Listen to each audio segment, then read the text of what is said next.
সুকান্ত বলছে সোনাখালী সেক্সুয়াল কি সোনাগাছির sexual racket তৈরি করে দিয়েছে প্রশাসনকে। ভাবতে পারেন, একজন বিজেপির সভাপতি আর এক বিজেপির বিরোধী দলনেতা আজকে বলছেন যে ক্ষমতা আসলে সংখ্যালঘুদের রাস্তায় ছুঁড়ে ফেলে দেবো। আমি বলছি তুই তো বাচ্চা ছেলে, তোর বাবার ডাক, তোর বাবা একবার সংখ্যালঘুদের একবার আঙুল তুলে দেবেন। কেউ যদি লক্ষ্মীর ভান্ডার না পেয়ে থাকে সরাসরি মাননীয় মুখ্যমন্ত্রীকে ফোন করবেন 91-370 91-370। কোন গরিব মানুষের যদি এখনো ঘর বাকি থাকে তার নাম্বার দিয়ে তাকে ফোন করে নেবেন। এখানে একটা আমরা ওই সার্ভে লিস্টে রেখেছি যে জমির মিউটেশন অর্থাৎ রেকর্ড, একটা অংশের দালালরা তারা এই বিএলআর অফিসে ঘুঘুর বাসা বাঁধতে চাইছে। এই ঘুঘুর বাসাটাকে আমাদের ভাঙতে হবে। ইতিমধ্যে আপনারা জানেন যে ভাঙড়ে আমি সার্ভে করতে গিয়েছিলাম, সাজান ভাই ছিল, ইউনুস ভাই ছিল, শহীদুল ভাই ছিল। সেখানে একজনের কাছে 20,000 টাকা দাবি করেছিল। আমরা বিএলআর কে বলে বিনা পয়সায় আমরা সেই রেকর্ড করে দিয়েছি। আমি অনুরোধ করবো যে আপনাদের এই ফর্মে লেখা আছে যদি কারোর জমি জমা সংক্রান্ত কোন রেকর্ড পেকর্ড হচ্ছে না, বারে বারে বিএলআর তে ঘুরছেন, সেই বিষয়টাকে কিন্তু ওখানে উল্লেখ করবেন, মন্তব্যের ঘরে সেটা লিখবেন। আমরা এই সার্ভে হওয়ার পর 20 তারিখের পরে এই তালিকা স্ক্রুটিনি করে তাদেরকে ফোন করে ডেকে বিএলআর হোক আর বিডিও অফিস হোক সেই সমস্যা আমরা সমাধান করে দেব। এটা আমরা চ্যালেঞ্জ করে আজকের এখানে বলে দিলাম, কোনো অসুবিধা হবে না। লাস্ট বলবো যে রাস্তার কথা বলছেন, অনেক রাস্তা হয়েছে। আপনারা সরাসরি মুখ্যমন্ত্রীকে ফোন করেছেন। মাননীয় মুখ্যমন্ত্রী কেন্দ্রের বঞ্চনা থাকা সত্ত্বেও তিনি চেষ্টা করছেন যে পূজার পরে পথশ্রী রাস্তাশ্রী যে রাস্তা, সেই রাস্তা একটা পার নামানো, তাহলে একটা বড় অংশের রাস্তা এখানে হবে। এটা নিয়ে কোনো বিষয় নেই। একটা বিবেকের কাছে প্রশ্ন করুন তো, আজকের আমাদের যারা বিরোধী, যে বুথগুলো আপনারা হেরেছেন, যে অঞ্চলগুলো হেরেছেন, ওই বিরোধীরা তো এখানে একটা কাজ করেনি, কোনো কাজ তো তারা করেনি। তারপরে তারা সেই বুথগুলো অঞ্চলগুলো দিচ্ছে কি করে?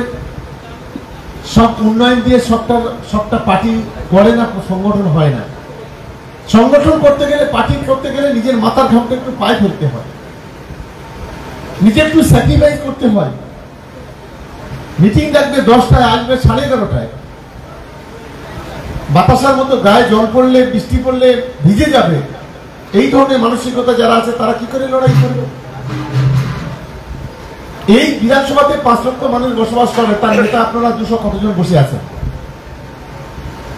একটু নিজেদের একটু মনে হয় না যে আমি একজন প্রতিনিধি এই দলের, এই বিধানসভা? মহিলারা যদি বেলা 11টা, 10:30, 10টা, 10:30 আসতে পারে, আপনারা কেন আসতে পারবেন? আজকে এই যে একই ইউনিফর্মে আমরা বসে আছি, কত একটা সুন্দর পরিবেশ। এগুলোকে তো করতে হয়েছে। আমাদের হাজার কাজের মধ্যে দিয়েও আমরা এটাকে চেষ্টা করি। প্রতিটা মিটিং আমি অনুরোধ করবো যে ইউনিফর্মটা যেন থাকে, ব্যাজটা যেন থাকে। এখানে আইব ভাই বলছে জামা নিয়ে আসেনি, মানে জামার মাপটাই দেয়নি, মানে এত ব্যস্ত লোকেরা। এরকম 2-1 আছে। এগুলোকে বন্ধ করতে হবে। সিস্টেম তো সিস্টেম। আমরা তৃণমূল কংগ্রেসের কর্মী। 26 সালটা 21 সাল নয়, 26 সালটা 24 সাল নয়, 26 সাল। লক্ষ্য হলো 1.5 লক্ষের বেশি ভোটে ক্যানিং পূর্ব থেকে জেতানোর সেই মানসিকতা নিয়ে আমাদের এগোতে হবে। না পারলে ছেড়ে দিন।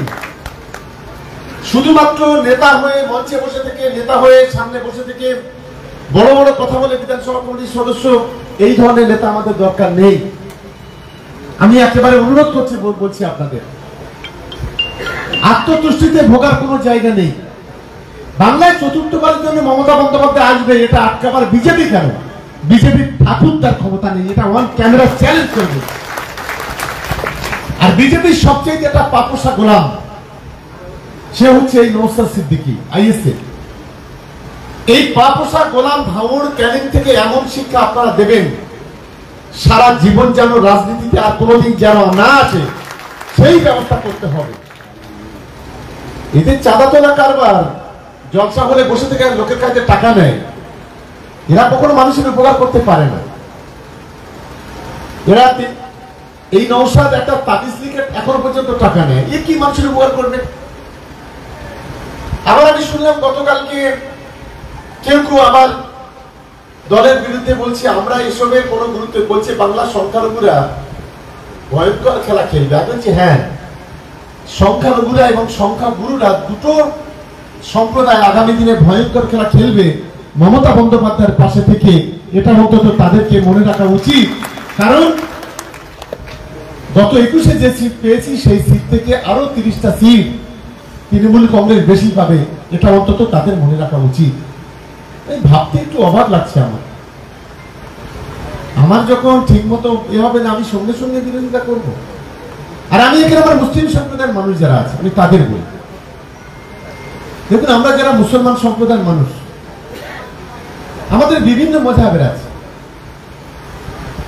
কেউ আজানগাছি করছে, কেউ আহলে হাদিস করছে, কেউ হিজবুল্লাহ করছে, কেউ তাবলীগ করছে, কেউ জমিয়ত উলামায়ে বাংলা করছে, কেউ জমিয়ত উলামায়ে হিন্দ করছে, বিভিন্ন মাযহাবের মানুষ আছে, আমরা বিভিন্ন মতপথ নিয়ে চলি।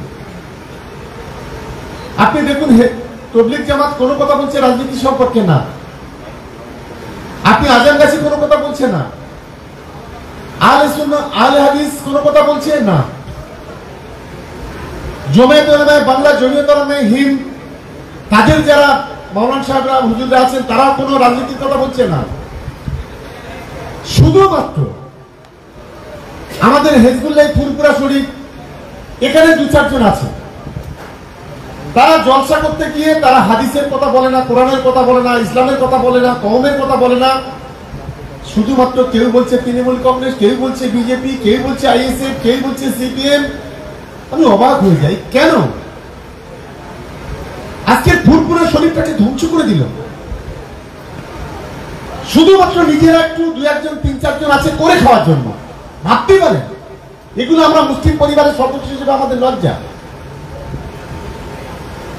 যারা মুসলমান সমাজ সম্পর্কে বলছেন, আরে মমতা বন্দ্যোপাধ্যায় বাংলাতে আছে বলে আজকের বাংলার হিন্দু মুসলমান একসাথে আছে, নিজেরা মাথা উঁচু করে দাঁড়িয়ে আজকে কথা বলতে পারছি, এটা অন্তত মনে রাখা উচিত। আজকের বিজেপি যে নোংরা খেলা খেলছে, সেই নোংরা খেলায় কেউ যদি যোগ্য জবাব দিয়ে থাকে, তার নাম মমতা বন্দ্যোপাধ্যায়, তার নাম অভিষেক বন্দ্যোপাধ্যায়। কাপুরুষের মতো মাথা নত করেনি বিজেপির কাছে। বিজেপির নেতা সুকান্ত মজুমদার জুতো ছুড়ে দিচ্ছে কাদের? পাঞ্জাবিদের পাকড়িতে। ভাবতে পারেন কত বড় নিকৃষ্ট।